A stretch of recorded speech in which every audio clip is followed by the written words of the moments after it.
ఇంటికి తిరిగొచ్చాక కాంతారావు గదిలోకి వెళ్ళింది. ఉదయం నుండి కనిపించలేదు. ఎక్కడికి వెళ్ళావు? న్యూస్ పేపర్లోని వార్తలు చదివి వినిపించే వాళ్లే దొరకలేదు. టీవీలో వార్తలు చూసినా తృప్తి ఉండదు.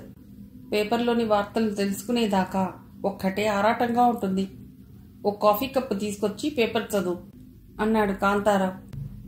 ఒక్క పూట సంపూర్ణ కనిపించకపోతే ఆయనకేం తోచదు.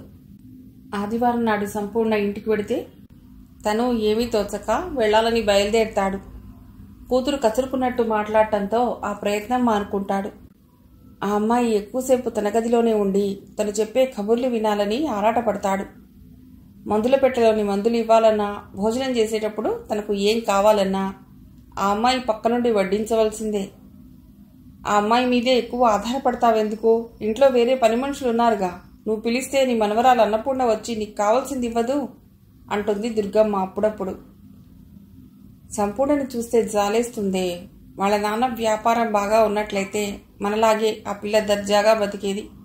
వ్యాపారంలో నష్టపోవటం, ఆర్థిక ఇబ్బందుల్లో పట్టం మూలంగా కదా ఆ అమ్మాయి మన ఇంట్లో పనిచేస్తోంది.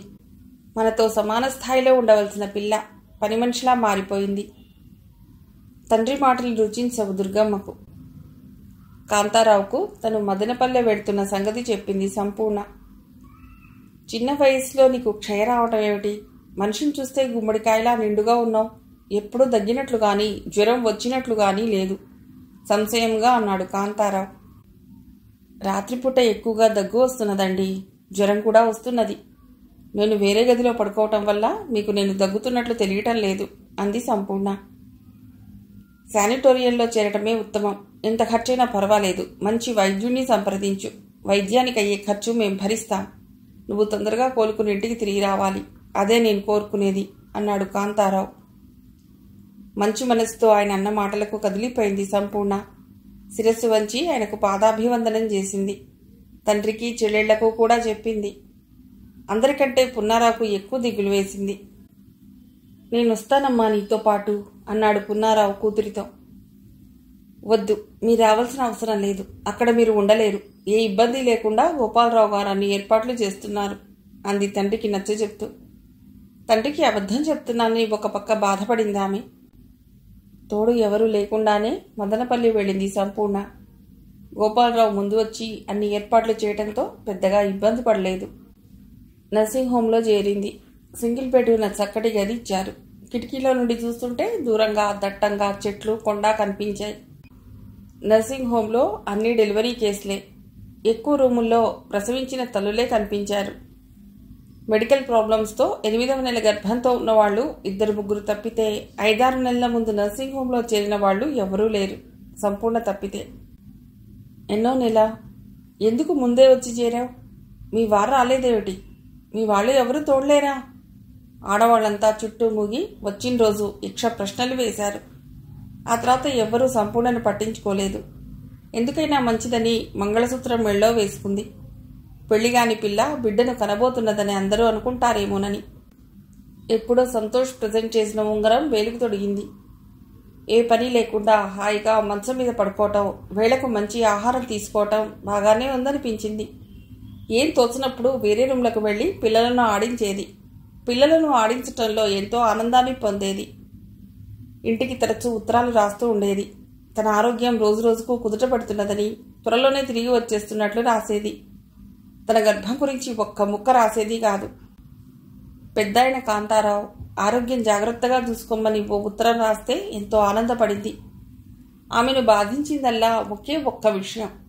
తన ఈ స్థితికి కారకుడైన సంతోష్ ఒక్కసారైనా వచ్చి చూసి వెళ్ళకపోవటం, కనీసం ఓ ఉత్తరం ముక్క రాయకపోవటం ఆమె గుండెల్ని పిండేసింది. సంతోష్ భార్య రాగిణి గర్భం దాల్చకూడదని, తనకు పుట్టబోయే బిడ్డే వాళ్లకు దిక్కు అవ్వాలని ఓ క్షణం అనుకునేది. మరుక్షణంలోనే తనకు అటువంటి ఆలోచన వచ్చినందుకు తనను తాను తిట్టుకునేది. రాగిణి ఏం పాపం చేసింది? సంతోష్ చేసిన పాపం ఆమెకి ఎందుకు చుట్టుకోవాలి? ఆమె మాతృమూర్తి కావాలి అనుకునేది సంపూర్ణ వెంటనే. చుట్టూ తిరుగుతున్న చిన్నపిల్లల్ని, తల్లివడిలో ముసిముసి నవ్వులతో కేరింతలు కొట్టే పసిపాపలను చూసి తన మనసులో గూడు కట్టుకున్న దిగులును మర్చిపోయేది. కానీ సంతోష్ మీద కోపం తగ్గలేదు. 9 నెలలు నిండాయి. 10వ నెల గర్భం. అనుకున్న తేదీకి నొప్పులు రాలేదు. కంగారు పడిపోయింది సంపూర్ణ. గాబరాపడవలసిన అవసరం లేదు. నీ కడుపులోని బిడ్డ నార్మల్గానే ఉంది. మరో 10 రోజుల్లోపు ప్రసవిస్తావు అంటూ ధైర్యం చెప్పింది లేడీ డాక్టర్. వారం రోజులు గడిచాక నొప్పులు మొదలయ్యాయి సంపూర్ణకు. నొప్పులు భరించలేక ప్రతి క్షణం తల్లిని గుర్తుకు తెచ్చుకుంది. నువ్వు పక్కన ఉంటే నాకెంతో ధైర్యంగా ఉండేదమ్మా. ఎప్పుడో చనిపోయిన తల్లిని గుర్తుకు తెచ్చుకుంది. నీ ప్రయత్నంలో లోపం లేకుండా తల్లిగా సహజమైన ప్రసవానికే ప్రయత్నించు. మేం సిజేరియన్ చెయ్యం, ఎంతో అవసరమైతే తప్ప. డాక్టర్ అమ్మ పక్కనే ఉండి నార్మల్ డెలివరీకి సంపూర్ణను ప్రోత్సహిస్తూనే ఉంది. ఆమె ప్రయత్నాలు ఫలించాయి. సుఖప్రసవం జరిగింది. సిజేరియన్ అవసరం లేకుండానే. పన్నంటి బిడ్డను చూసి మురిసిపోయింది. ఆ బిడ్డను పొదవి పట్టుకుని గుండెలకు హత్తుకున్నప్పుడు ఆమె ఆనందం అంబరమాంచులు తాకింది. ఏం పేరు పెట్టాలన్న ఆలోచనలో పడింది. వారపత్రికలో అనిల్ స్వాతి శీర్షికలో పడిన పసిపాపల పేర్లు మదిలో మెదిలాయి. నిశాంత్ అనే పేరుతో పిలవాలనుకుంది. తండ్రి దగ్గర నుండి వచ్చిన ఉత్తరంలోని ఓ వార్త ఆమెను కలవరపెట్టలేదు కానీ ఓ విధంగా స్థిమితపడేటట్లు చేసింది. కార్ యాక్సిడెంట్లో సంతోష్ చనిపోయాడు. జీవితంలో సంపూర్ణకు నచ్చనివి ఎన్నో సంఘటనలు జరిగాయి. వాటిలో బాగా నచ్చనిది సంతోష్ తనను నిర్లక్ష్యం చేయటం. ఎవరు చేసిన పాపం వారు అనుభవిస్తారు అని పదే పదే అనుకుంది. మెళ్ళో మంగళసూత్రం తీసేసింది. కర్ణాటకలోని అత్తగారి స్వగ్రామం వెళ్లి తిరిగి వస్తూ మదనపల్లికి వచ్చారు సావేరి ఆమె అత్తగారు. అక్కను చూడాలనిపించి కర్ణాటక వచ్చేటప్పుడే తండ్రి దగ్గర సంపూర్ణ అడ్రస్ తీసుకుంది. ఆ అడ్రస్ ప్రకారం నర్సింగ్ హోం చేరుకోవటం పెద్ద కష్టమేమీ అనిపించలేదు. నర్సింగ్ హోం ఉన్న బిల్డింగ్ ఎంతో అందంగా నీట్గా కనిపించింది. 4 అంతస్తుల భవనం అది.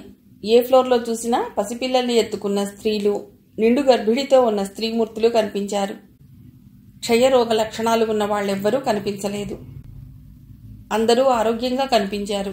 పొరపాటున వేరే నర్సింగ్ హోంకు వచ్చానేమోనన్న అనుమానం వచ్చింది సావేరికి. వెనక్కు తిరిగి మళ్లీ రిసెప్షన్ దగ్గరకు వచ్చింది. ఇక్కడంతా డెలివరీ కేసులు కనిపిస్తున్నాయి. శానిటోరియంలో ట్రీట్మెంట్ తీసుకుంటూ సంపూర్ణ అనే అమ్మాయి మీ నర్సింగ్ హోంలో ఉందా? TB patient. ఇక్కడ టీబీ పేషెంట్లు ఎవరూ లేరమ్మా. 3వ ఫ్లోర్లో సంపూర్ణ అనే అమ్మాయి ఉంది. హైదరాబాద్ నుండి వచ్చింది. 7 నెలల నుండి ఇక్కడే ఉంటోంది. వారం రోజుల క్రితమే ప్రసవించింది. వెళ్ళి చూసి రండి. Room number 302. రిసెప్షనిస్ట్ చార్ట్ చూసి చెప్పాడు. రూమ్లోకి వెళ్ళగానే ఒడిలో పసిబిడ్డను పెట్టుకుని పాలిస్తున్న సంపూర్ణని చూసి ఆశ్చర్యపోయింది సావేరి. అక్కకు క్షయరోగం లేదనే సంతోషం ఓవైపు, పెళ్లి కాకముందే తల్లి అయిందనే దిగులు ఆమెను చుట్టుముట్టాయి. అక్కా చెల్లెళ్ళిద్దరి కళ్లల్లో నీళ్లు తిరిగాయి. సంపూర్ణ ఒడిలోని బిడ్డను తీసుకుంది సావేరి. పసిపిల్లవాడి చెంప తన చెంపలకు ఆనించుకుంది. ముద్దు ముద్దుగా అందంగా ఉన్నాడు. సంతోష్ కొడుకేనా? తలూపింది సంపూర్ణ. సంతోష్ చనిపోయిన విషయం 2 రోజుల క్రితమే దినకర్ ఫోన్ చేసి చెప్తే వింది. కొడుకును చూసి ఆనందపడే అదృష్టం అతడికి లేదు. కారులో మదనపల్లికి వస్తూ కర్నూలు దగ్గర లారీ గుద్దుకుని స్పాట్లోనే చనిపోయాట అంది సావేరి. తనను చూడటానికి రాలేదని, సంతోష్ మీద కోపంతో అతడు చనిపోయాడని తండ్రి ఉత్తరం ద్వారా తెలిపినా ఏమాత్రం చలించని సంపూర్ణ అతడు తనను చూడటానికి వస్తూ మార్గమధ్యంలో చనిపోయాడని తెలుసుకుని కదిలిపోయింది. అతని మీద ఉన్న ప్రేమానురాగాలు గుండెలో ఉప్పెనలా ఎగిశాయి. వెక్కి వెక్కి ఏడటం మొదలెట్టింది.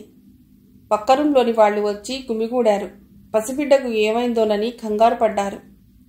సావేరి అత్తగారు వాళ్లకు సర్ది చెప్పి పంపించింది. చాలా రోజుల తర్వాత చెల్లెల్ని చూసేసరికి అక్కకి దుఃఖం ఆగలేదని వాళ్లకు చెప్పింది వైదేహి.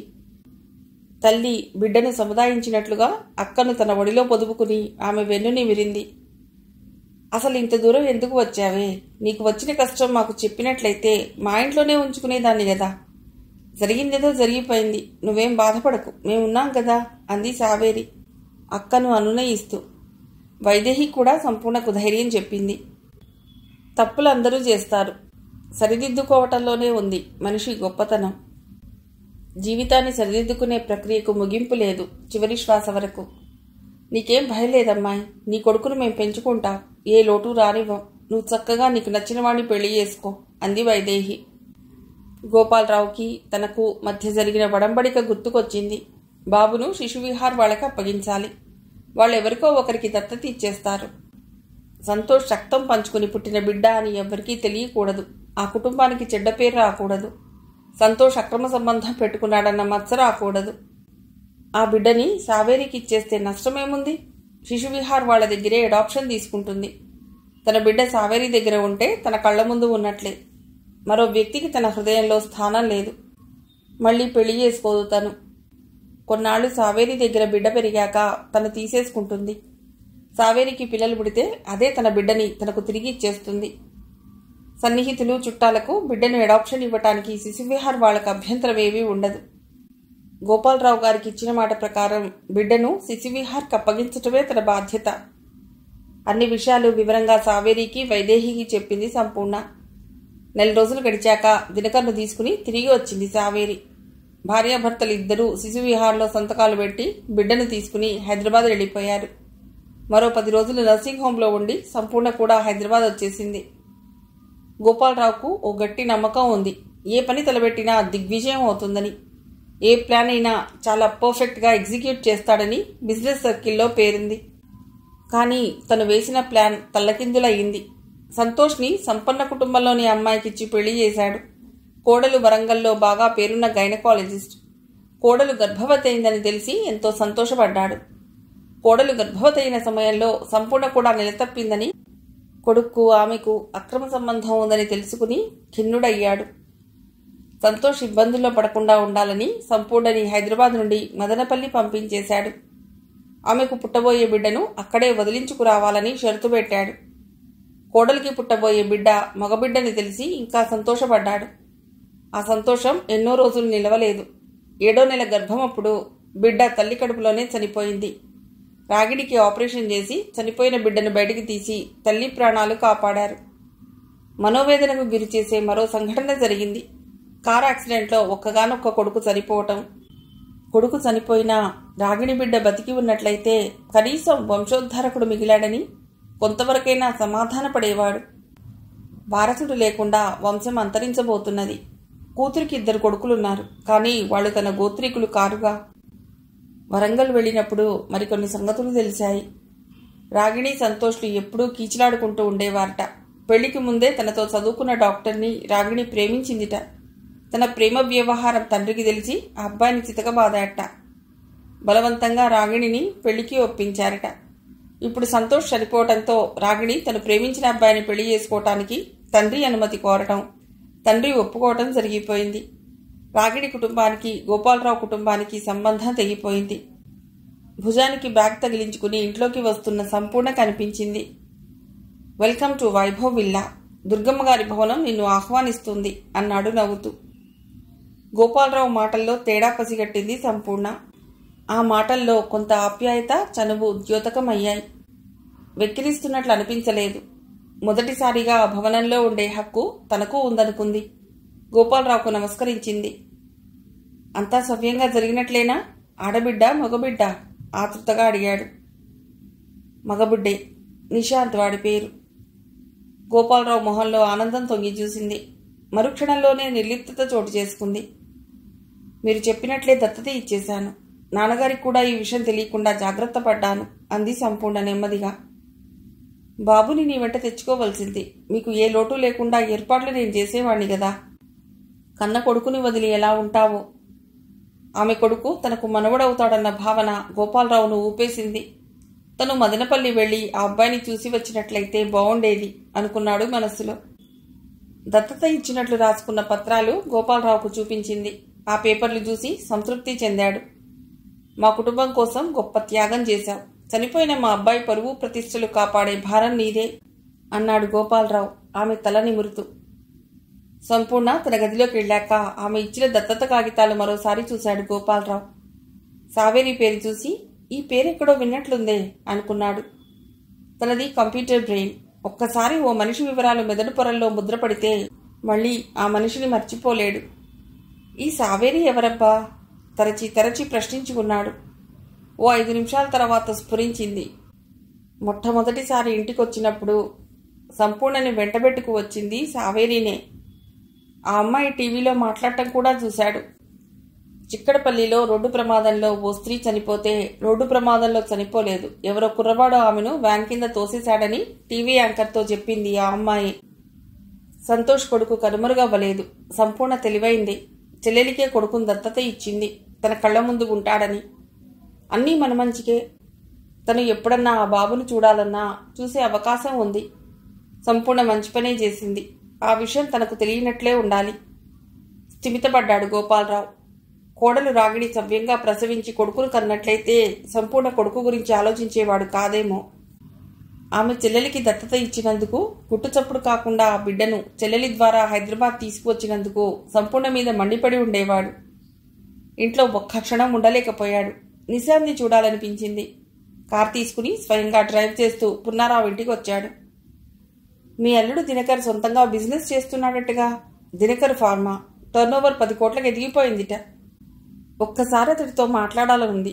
ఫార్మాస్యూటికల్స్ రంగంలో కూడా పెట్టుబడి పెట్టాలనే ఆలోచన ఉంది నాకు. మీ అల్లుడికి ఆ ఫీల్డ్లో మంచి అనుభవం ఉంది అన్నాడు గోపాలరావు.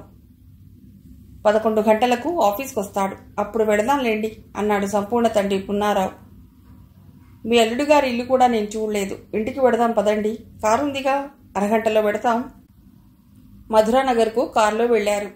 బిజినెస్ మ్యాగ్నెట్ గోపాలరావు తన ఇంటికి రావటం దినకర్కు ఆశ్చర్యాన్ని కలిగించింది. వేడివేడి కాఫీ తాగాక బిజినెస్ కబుర్లలో పడ్డారు. ఇంటి లోపల నుండి పసిపిల్లవాడి ఏడుపు వినిపించింది. మీ అబ్బాయా అడిగాడు గోపాలరావు దినకర్ని. అవునండి అన్నాడు దినకర్. పసిపిల్లలంటే నాకు ప్రాణం అండి. పిల్లల్ని చూస్తే దేవుణ్ణి చూస్తున్నంత సంబరం కలుగుతుంది. మీ బాబును మాకు చూపించరా? బాబును చూడాలన్న ఆతృతను ఆపుకోలేక బాబును తీసుకురావడానికి లోపలికి వెళ్ళాడు దినకర్. గోపాలరావుకు బాబును చూపటం అస్సలు ఇష్టం లేదు సావేరికి. వారం రోజుల్లోనే ఆ పసికూన మీద మమకారం పెరిగిపోయింది. విషయం బయటపడి ఎక్కడ సంపూర్ణకు బాబుకు ఇబ్బందులు కలిగిస్తారోనని ఆమె భయం. అయిష్టంగానే హాల్లోకి నిశాంత్ని తీసుకొచ్చింది సావేరి. ఆ బాబును తన చేతుల్లోకి తీసుకుని హృదయానికి హత్తుకోవాలనిపించింది గోపాలరావుకి. వాళ్ళేమన్నా అనుకుంటారని తమాయించుకున్నాడు. పచ్చటి రంగులో మెరిసిపోతున్న నిశాంత్ బుగ్గలు నిమిరాడు. సంతోష్ పోలికలు ఆ పిల్లవాడి మొహంలో కొట్టొచ్చినట్లు కనిపించాయి. సుతారంగా వాడి తలని నిమిరాడు. వాడి చేతి వేళ్లను నిమురుతూ ఉంటే చూపుడు వేలిని గట్టిగా పట్టుకున్నాడు ఆ బుడతడు. మనవడి స్పర్శకు ఆనందంతో ఉబ్బి తబ్బిప్పయ్యాడు గోపాలరావు. నిశాంత్ను లోపలికి తీసుకెళ్లిపోయింది సావేరి. మీకు అభ్యంతరం లేకపోతే మీ దినకర్ ఫార్మాలో నేను కొంత పెట్టుబడి పెడతాను. మరోసారి వచ్చి మీతో వివరంగా మాట్లాడతాను అన్నాడు గోపాలరావు దినకర్తో. 10 నిమిషాలు మాట్లాడి వెళ్ళిపోయాడు గోపాలరావు. ఈ పెద్ద మనిషిని ఎందుకు తీసుకొచ్చావు నాన్నా? తండ్రిని అడిగింది సావేరి. విషయం ఏమిటో అర్థం కాక తెల్లమొహం వేశాడు పున్నారావు. అసలు విషయం తండ్రి దగ్గర దాచడం మంచిది కాదనుకుంది సావేరి. సంతోష్ సంపూర్ణల బిడ్డే నిశాంత్ అని చెప్పేసింది సావేరి. పెద్ద కూతురు తన పరువు తీసిందని బాధపడ్డాడు పున్నారావు. తన కుటుంబానికి మాయని మచ్చలా సంపూర్ణ ప్రవర్తన మిగిలిపోతుందని అనుకున్నాడు కొన్ని క్షణాలు. కన్నబిడ్డను తన బిడ్డ అని చెప్పుకోలేని పెద్ద కూతురి దుస్థితికి జాలిపడ్డాడు. ఆయన కళ్ళు చెమర్చాయి. దుర్గమ్మకు అన్నీ ఎదురు దెబ్బలే తగులుతున్నాయి. బంగారం లాంటి కొడుకు రోడ్డు ప్రమాదంలో చనిపోవటం ఆమెను బాగా కుంగదీసింది. మనవడు పుట్టాక వ్యాపారం గొడవలు పూర్తిగా భర్తకే వదిలేసి మనవడితో ఆడుకుంటూ ఆనందంగా రోజులు గడిపేయాలనుకుంది. కొడుకు చనిపోయే నాటికి కోడలు గర్భవతి అయితే కొంతవరకన్నా దుఃఖాన్ని దిగమిగుకుని కాలం గడిపేది. అసలు పోయినా వడ్డీ అన్నా దక్కిందని సమాధానపడేది. కోడలు మరొకరిని పెళ్లి చేసుకోబోతున్నదనే వార్త ఆమెను అసహనానికి గురిచేసింది. తమ పద్ధతులేవి నచ్చలేదంటూ అల్లుడు ఇంట్లో చెడిపోయి వేరే కాపురం పెట్టడం దుర్గమ్మను బాధించింది. భర్తతో ఎప్పుడూ ఎడమొహం పెడమొహమే. తండ్రితో మాట్లాడేది కూడా తక్కువే. కూతురుతోనే ఎక్కువగా మాట్లాడేది. తమ దగ్గర పనిచేసే వాళ్లకు జీతాలు పెంచమని అడిగాడు రాంబాబు. డబ్బు వడ్డీకి ఇచ్చేటప్పుడు ఎక్కువ వడ్డీ తీసుకోవద్దని అతడు అంటూ ఉండేవాడు. అల్లుడు మాటలు నచ్చేవి కావు. అతడు అన్నపూడలు పిల్లలను తీసుకుని వేరే ఇంట్లో కాపురం పెట్టాడు. మనవళ్లు కనిపించకపోయేసరికి పిచ్చెక్కినట్లుంది. రోజూ కూతురింటికి వెళ్లాలంటే నామోషి. ఇప్పుడు ఆమెను మరో సమస్య చుట్టుముట్టేసింది. సంపూర్ణ తిరిగొచ్చింది. మనసులో తడిసిన ముద్దమందారంలా కనిపించేసరికి ఆమెకు అనుమానం వచ్చింది. జబ్బుపడి కోలుకున్న మనిషిలా కనిపించలేదు. పొట్ట దగ్గర మడతలు ఆమె అనుమానాలను రూఢీ చేస్తున్నాయి. తనలో పేరుకుపోతున్న అసహనాన్ని భర్త ముందు వెళ్ళగక్కింది. సంపూర్ణ నిజంగా జబ్బు పడిందా? ఆరోగ్యంగా ఉంటే శానిటోరియంలో ఎందుకు చేరుతుంది? బత్తాయి పండులా నిగనిగలాడుతుంటే అనుమానం వచ్చింది. కాలుజారి కడుపు తెచ్చుకుని ఎక్కడికో వెళ్లి కడుపు తీయించుకుని వచ్చినట్లుగా ఉంది. లేదా పిల్లవాణ్ణి కనేసి ఎక్కడో పడేసి టింకురంగా అంటూ వచ్చి పనిలో చేరింది. దాన్ని చూస్తే బాలింతరాల్లా కనిపించటం లేదు అంది దుర్గమ్మ భర్తతో. ఉలిక్కిపడ్డాడు గోపాలరావు. ఇంట్లో పనిచేసే వాళ్ల సొంత విషయాల్లో మనం తలదూర్చటం ఎందుకు? మనకు కావాల్సింది ఆ అమ్మాయి సరిగ్గా పనిచేస్తుందా లేదా అన్న విషయం మాత్రమే. నీకు ఇష్టం లేకపోతే ఆ అమ్మాయిని పని మానేసి వెళ్ళిపోమని చెప్పు. అంతేకాని లేనిపోని అభాండాలు వేయకు. నువ్వేమన్నా ఆ అమ్మాయి పక్కలో పడుకున్నావా ఏమిటి? మనసులోని అనుమానాన్ని బయటకు కక్కింది. గోపాలరావుకు ఒళ్ళు మండిపోయింది. భార్యను కసురుకున్నాడు. బుద్ధి లేకుండా మాట్లాడకు. కూతురు వయసు ఉన్న పిల్లతో నాకు సంబంధమా అన్నాడు. శశివర్ధన్ ఇంటి ముందు వరండాలో కూర్చుని పేపర్ చదువుతున్నాడు. ఎదురుటి వైపు నుండి పెద్దగా కేకలు వినిపించాయి. అరుపులు డాక్టర్ అమ్మవని అర్థమైంది. ఆమె ఎవరిని తిడుతుందో అటువైపు చూడకుండానే తెలుసుకున్నాడు. కారు కడగడం ఇంకా కాలేదా? కడగడం అయిపోయిందమ్మా. తడి లేకుండా తుడుస్తున్నాను. ఉదయం 7 గంటల నుండి కారు దగ్గరే ఉన్నావు. కారులో కూర్చుని నిద్రపోతున్నావా? లేదమ్మా. ఇక్కడే తగలడితే లోపల ఇల్లెవరు తుడుస్తారు? మాట్లాడకుండా ఓ నిమిషం మౌనంగా ఉండిపోయాడు గౌతమ్. సమాధానం చెప్పలేదని కోపంతో ఊగిపోయింది రమాదేవి. ఓ చేత్తో 10 ఏళ్ల గౌతమ్ జుట్టు దొరకబుచ్చుకుని మరో చేత్తో వాడి వీపు మీద గట్టిగా గుద్దింది. కిక్కురు మనలేదు గౌతమ్. ఏడుపు దిగమింగుకున్నాడు. ఏడుపు చుట్టుపక్కల వాళ్లకు వినిపిస్తే ఆమె చావబాతుందని వాడికి తెలుసు. గంగాధరం బయటకొచ్చాడు. పనమ్మాయి వస్తుందిగా, ఆ అమ్మాయి చేస్తుందిలే. ఇంటి పనులు వాడికి చెప్తావెందుకు, చదువుకొనివ్వకుండా అన్నాడు గంగాధరం. మన పనులు మనం చేసుకుంటే తప్పేమీ లేదు. పనమ్మాయి చేయవలసిన పనులు బోలెడున్నాయి. బట్టలు ఉతకాలి, అంట్లు తోమాలి, సూపర్ మార్కెట్కు వెళ్లి సరుకులు తేవాలి. అన్ని పనులు పనమ్మాయి ఎక్కడ చేస్తుంది? ఇంట్లో పనులు చేస్తే మీ కొడుకు ఏం అరిగిపోడులే. మీరన్నిట్లో జోక్యం చేసుకోకుండా మీ పని మీరు చూసుకోండి పెద్దగా అరిచింది రమాదేవి. రెండో భార్యతో తగాదా పెట్టుకుంటే జరగబోయేదేమిటో అతడికి తెలుసు. రాత్రిలో ఆమె వేరే గదిలో పడుకుంటుంది. దగ్గరకు రానివ్వదు. మొదటి భార్య చనిపోయాక ఆ ఇబ్బంది 2 సంవత్సరాలు పడ్డాడు. రాత్రిలో నిద్రపట్టేది కాదు. మళ్లీ పెళ్లి చేసుకున్నాడు.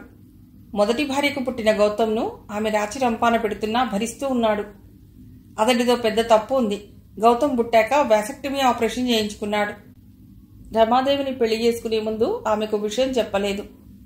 3 రాత్రులు గడిచాక ముద్దు ముచ్చట్లయ్యాక చెప్పాడు. తనను మోసం చేశాడని బాధపడింది. అతనికి విడాకులిచ్చేసి మరో పెళ్లికి సిద్ధపడేదే, కానీ ఆ విధంగా చేయటానికి భయపడింది. ఆమెకు అది 2వ పెళ్లి. మొదటి భర్త కార్ యాక్సిడెంట్లో చనిపోయాడు. 3వ పెళ్లికి సిద్ధపడితే అందరూ తనను చూసి నవ్వుతారని ఆ ఆలోచన సాకారం చేయలేదు. భర్త మీద కోపం సవతి కొడుకు మీద మళ్ళింది. ఏదో మొక్కతో వాణ్ణి చావబాదటం ఆమెకు అలవాటైపోయింది. రమాదేవి లీడింగ్ మెడికల్ ప్రాక్టీషనర్ అవ్వటం, బాగా డబ్బు సంపాదించటం కూడా గంగాధరం మౌనానికి మరో కారణమయ్యింది. శశివర్ధన్ రక్తం సలసలా కాగిపోయింది. కొడుకును చావబాతుంటే గంగాధరంకు వచ్చే కోపం కంటే శశివర్ధన్కు 1000 రెట్లు ఎక్కువ కోపం వచ్చింది. దానికి కారణం కూడా ఉంది. ఎవరైనా పిల్లల్ని కొట్టడం కంటబడితే పట్టించుకోడు గాని సవతి పిల్లల్ని కొట్టడం గనక చూస్తే మాత్రం సహించలేడు. రమాదేవిని శశివర్ధన్ అసహించుకోవటానికి మరో కారణం కూడా ఉంది. గంగాధరం మెతకతనం ఆసరాగా తీసుకుని ఆమె 4-5గురితో అక్రమ సంబంధం పెట్టుకోవటం. అక్రమ సంబంధాలు పెట్టుకోవటం గిట్టదు అతడికి. గంగాధరం ఇంట్లో ఉన్నప్పుడే రమాదేవిని ఓసారి బెదిరించాడు కూడా. గౌతమ్ను మరోసారి కొడితే సహించలేనని శశివర్ధన్ అన్నాడు. తమ ఇంటి వ్యవహారాల్లో జోక్యం చేసుకునే హక్కు నీకెక్కడిదని భార్యాభర్తలిద్దరూ శశివర్ధన్ మీద ఎదురుదాడికి దిగారు. ఆ రోజు నుండి రమాదేవి మీద కసి కోపం పెరిగిపోయింది. గాయత్రిని చంపినట్లే రమాదేవిని చంపేయాలనుకున్నాడు. గాయత్రిని చిక్కడపల్లిలో రోడ్డు మీద నడుస్తుంటే వెహికల్ కిందకు నెట్టి చాకచక్యంగా అక్కడి నుండి తప్పించుకున్నాడు. రమాదేవిని అలా చంపే అవకాశం లేదు. ఎందుకంటే ఆమె రోడ్డు మీద నడిచే అవకాశం లేదు. బయటకు వెళ్ళినప్పుడు కారులోనే వెడుతుంది. రమాదేవిని ఎలా చంపాలి? గౌతమ్ స్కూల్కి వెళ్ళటం చూశాడు. ఇంట్లో పని మనిషి సంచి పట్టుకుని కూరగాయల కోసం సూపర్ మార్కెట్ వైపు వెళ్ళింది. గంగాధరం 9ంటికే ఆఫీస్కి వెళ్ళిపోయాడని తెలుసు. ఇంట్లో రమాదేవి ఒక్కతే ఉంటుంది.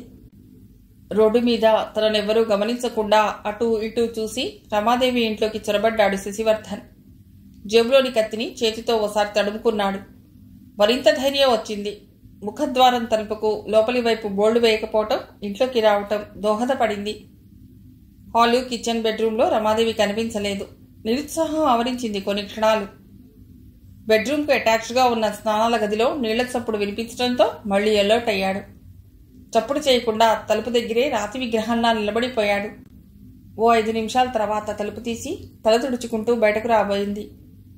భారీ ఆకారం తనను చుట్టేసి నోరు ముయ్యటం, కత్తిమొన కరుగ్గా గుండెకు తగలటంతో చెమటలు పట్టాయి, కళ్ళు తిరిగాయి. తనని బొడిసి పట్టుకుంది. ఎదురింటి శశివర్ధన్ గుర్తించింది. అత్యాచారం చేయబోతున్నాడా? తనపై దాడికి ఎందుకు దిగాడు? నీళ్ల టబ్లోకి నెడుతున్నాడేమిటి? తలను నీళ్లలో ముంచేస్తున్నాడు. ఊపిరాటలేదు. గొంతులోకి ముక్కులోకి నీళ్లు పెనుగులాడింది. అతడు కర్కశంగా బలాన్నంతా ఉపయోగించి ఆమెను నీళ్లలోనే ఉంచేశాడు. స్పృహ తప్పింది ఆమెకు. మరో 10 నిమిషాల్లో ఆమె ప్రాణాలు ఆ నీళ్ల టబ్లోనే వదిలేసింది. పావుగంట క్రితం టబ్బాత్ చేస్తూ ఆనందించిన ఆమె మరికొద్ది క్షణాల తర్వాత ఆ టబ్లోనే గిలగిలా కొట్టుకుని ప్రాణాలు వదలవలసొచ్చింది. ఆ బాత్రూంలో ఎక్కడా తన వేలిముద్రలు లేకుండా జాగ్రత్త పడ్డాడు శశివర్ధన్. తను అనుకున్నది విజయవంతంగా ముగిసినందుకు, తన జేబులో ఉన్న కత్తిని ఉపయోగించవలసిన అవసరం లేకుండానే తన మిషన్ దిగ్విజయం అయినందుకు ఆనందించాడు. తాపీగా నడుచుకుంటూ బయటకొచ్చాడు శశివర్ధన్. ఇంటి గేట్ దగ్గర సావేరి ఎదురొచ్చింది చిన్నపిల్లవాడిని ఎత్తుకుని. ఆ అమ్మాయిని ఎక్కడో చూసినట్లు అనిపించింది అతడికి. తల మరో పక్కకు తిప్పుకుని వడివడిగా అక్కడి నుంచి వెళ్ళిపోయాడు. ఇంటి ముందు పార్క్ చేసిన తన కారు స్టార్ట్ చేసి ఊరి బయటకు వచ్చేశాడు. విజయవాడ వైపు ఓ 100 కిలోమీటర్లు లాంగ్ డ్రైవ్ చేస్తే గాని అతడి మనస్సు స్థిమిత పడదు. మిగిలిన కథ తర్వాతి భాగంలో.